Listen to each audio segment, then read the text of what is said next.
Balik trabaho na matapos ang mahabang bakasyon at tila extended ng kalbaryo ng mga commuter na hirap na namang makasakay ngayong Lunes. Live mula sa Commonwealth Avenue, may unang balita si James Agustin. James!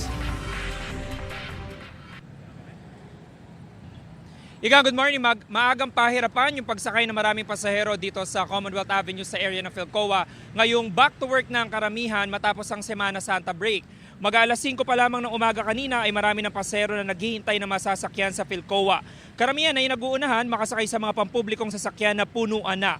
Ordinary o air-conditioned buses man ay tayuan na ang mga pasahero. Ganyan din ang sitwasyon sa mga modern jeep. Habang sa traditional na jeep, may mga sumabit na sa estribo. May mga pasahero nga napapatakbo para lang makasakay pero bigo sila. Ang ibang pasahero na aming nakausap na papasok sa kanilang trabaho ngayong umaga, halos 40 minuto nang naghihintay. Didiskarte na lang daw sila para hindi malate sa trabaho.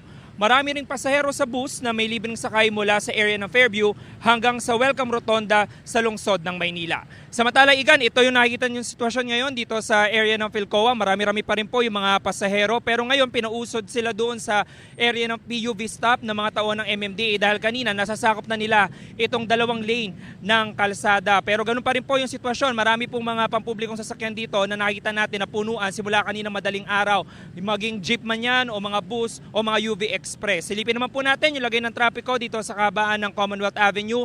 Westbound lane po ito, mga sasakyan na patungo sa Elliptical Road. Kanina pa po natin nakikita yung mataas sa volume ng mga sasakyan dahil nga po back to work na ngayong Monday morning, habang dun sa eastbound lane naman po yung patungo sa area ng Fairview ay maluwag yung traffic situation ngayong umaga. Yan muna po yung latest mula po rito sa Quezon City. James Agustin, GMA News.